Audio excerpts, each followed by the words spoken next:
course. What can we expect out of Jackson Dart, in his first start in the NFL? Man, with my 1 year playing with him, he's fearless. You know, Yeah.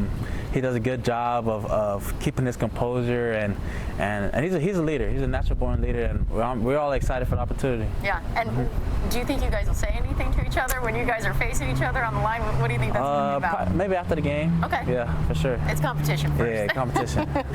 For you personally, I mean, you came into the NFL and you hit the ground running. What is the biggest development for you personally these past 3 seasons? Yeah, I think just understanding the game a little bit more. You know, NFL is a lot different in college, and learning the little details of it all, and especially having guys like Khalil, Bud, I used to have Joy, you know, and just learning from all of them, it's helped me out a lot, for sure. Let's talk about Harbaugh. I mean, the most interesting coach, I think, in the NFL, and I say that in the best way because he is one of the best. What have you learned from him personally? Obviously, he's a leader, but I think the way that he tells everybody the truth, you know, you never think he's telling you something else or telling you one thing. You know, everything that he says, he means it, and it means a lot to all of us. You know, we need that, especially if he challenges us or he's motivating us. We need that, so we appreciate that from him. And how cool has it been? I mean, throughout your entire football career, from high school through college to now, you've stayed in Southern California. Mm-hmm. How cool has that been for you personally and for your family? Yeah, it's cool, and it's especially great for my family because they get to come watch me all the time, you know, whenever they want to.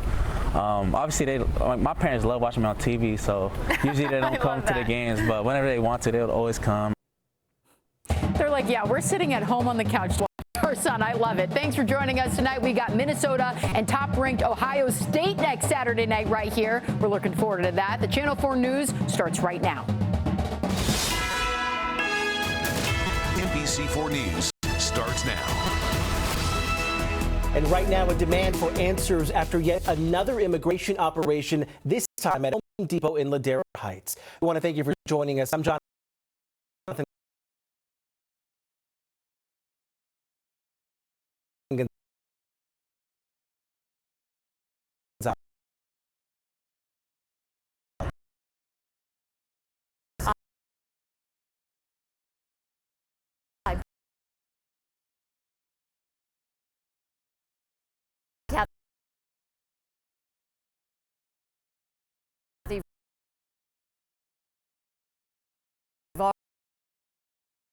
Our witnesses tell us one of the women who was detained was hospitalized. NBC4's Amber Frias has been digging into what happened, and she joins us live now with what she's learned. Amber.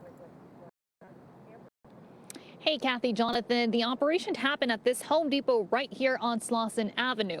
Witnesses tell us the woman was monitoring the operation when she was detained and then taken to the hospital. Let me go! Let me go! Witness video from a Ladera Heights Home Depot this morning shows a woman screaming as she is detained by federal agents. At one point, she identifies herself as an American. Let me go! I'm an American. I've been born here. She is also heard pleading for someone to call her family and a lawyer, giving out her name. My name is Rachel Simon. I'm an American citizen. I was born here. It's still unclear what led up to the confrontation. Witnesses say she is a member of Hill Network, a community immigration defense group, and that she was monitoring the area. She goes there to protect day laborers at this twice a week. You know, she's there. On social media, the group said a woman named Rachel S. was injured and detained by federal agents at that same Home Depot, and then was transported to Cedars-Sinai in Marina del Rey. Hours later, demonstrators gathered at the hospital, demanding answers. A statement from the hospital confirmed federal agents were present after being at a nearby business, but offered no details on why. The LAPD was also at the hospital. They say officers initially responded to reports of masked men, but once they saw they were federal agents, they backed off. Pedro, a day laborer who did not want to be identified, says he saw 5 SUVs arrive with about 20 federal agents and that around 8 people were detained. His account echoes the concerns of community organizers who say operations like this have a devastating impact on families. People need to know that these are real lives, that people have families, that they're not that they're destroying families and have that. We reached out to DHS to ask them about the operation. They acknowledged they received our request but have not responded yet. Now, at this time, we don't know the condition of the woman, but the group she is a part of, Hill Network, posted to social media saying that she has been released by ICE. It is unclear if she will face any charges. Reporting live from Ladera Heights, Amber Frias, NBC4 News. Amber, thank you. Meanwhile, President Trump is taking action amid growing threats against ICE agents. He ordered troops to Portland, Oregon to protect ICE facilities. NBC's Adrian Brodus has the response from the governor.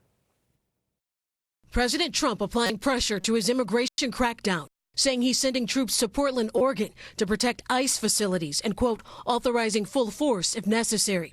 State leaders pushing back. There is no threat to national security, and there is no need for military troops in our major city. It comes after Attorney General Pam Bondi said she's, quote, deploying DOJ agents to ICE facilities to increase security.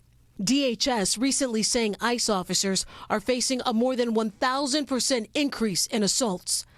Just this week, authorities say a gunman targeted agents during a shooting in Dallas, killing one detainee. Bondi issuing this warning. Anyone who threatens or assaults our federal officers will be arrested and charged federally. In Chicago today, No hate, no fear. Immigrants are welcome here. hundreds demonstrating against immigration enforcement in the city. We are here to say that ICE needs to stop its reign of terror on our communities. And in Iowa, outrage after ICE says it arrested the head of the state's largest school district Friday. The Des Moines superintendent is from Guyana. DHS says Ian Roberts says he came to the U.S. in 1999 on a student visa and was given a final order of removal by an immigration judge last year. The agency says he has existing weapon possession charges and had a loaded handgun, hunting knife, and $3,000 in cash at the time of his arrest. That was Adrian Brodus reporting. For much more immigration-related news and resources, go to our NBC LA app. We have a special section dedicated to immigration.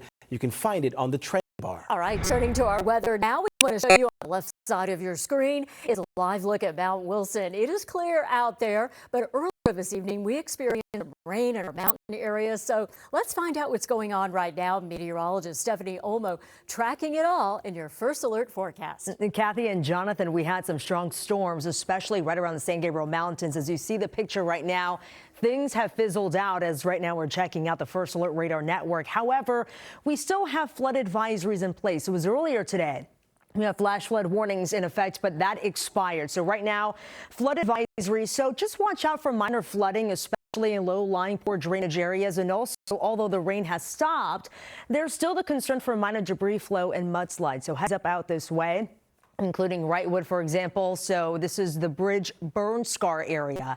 We head down right around Chino, Yorba Linda, where we had some of that rain slide down your way, but it continued to sort of fizzle out. A few light showers right now as we continue out your way, and also right around Whittier, just a light shower pressing down your direction. We have this area of low pressure that we were talking about the past several days that impacted Northern California, now has drifted down south and actually responsible for that wet weather. Stay tuned. We talk about tomorrow. We're looking at less moisture around the area. Still very slight chance for a shower thunderstorm, so we'll go over that and what's in store as we head into this new work week coming up here in just a bit. For now, back to you guys. Stephanie, thank you. Now to the aftermath of a crash in South Whittier. A truck crashed into a row of parked cars this morning, and witnesses say people were sleeping inside. Our Macy Jenkins is in the neighborhood where this all happened. And Macy, we understand you can still see the damage at this hour. You can. Jonathan, the neighbors say that they heard that loud crash right here on Meyer Road, and they looked outside to see a large white utility truck had plowed into 7 cars, all parked right here on the street. And this is some of that debris that's still here several hours after that happened. One of the neighbors came and swept it up over here. Now, the CHP says that that driver also hit a power pole. The power pole went onto this fence, and the people who live in this building say they then watched the driver get out, run across the street to a nearby bridge, and fling himself off of that bridge headfirst into a concrete canal. Oh my Are you serious right now, bro? Neighbors in South Whittier startled in their beds around 1 o'clock Saturday morning when CHP says a utility truck plowed into 7 parked cars on Meyer Road, just north of Imperial Highway. Okay, I hear like big bomb, like very huge bomb. So I jump out of the bed and I hear the truck come like back and forth, try to escape or something like that. Marisol Vargas ran outside to find 3 of her family cars significantly damaged. One of them flipped on its side due to the impact. I'm just trying to get myself together and try to put this together and see what happened, you know. One woman says the driver in the truck appeared to be pinned between 2 cars. She yelled from an apartment window for him to stop revving the engine and get out of the truck. When I saw him, he was on the floor. He was on the floor and he looked like he was done. And even after several people ran over to hold him down, one witness says he got up, ran over to this bridge, and fell headfirst into the concrete canal. CHP says at least 1 person was taken to the hospital. Their condition is unknown.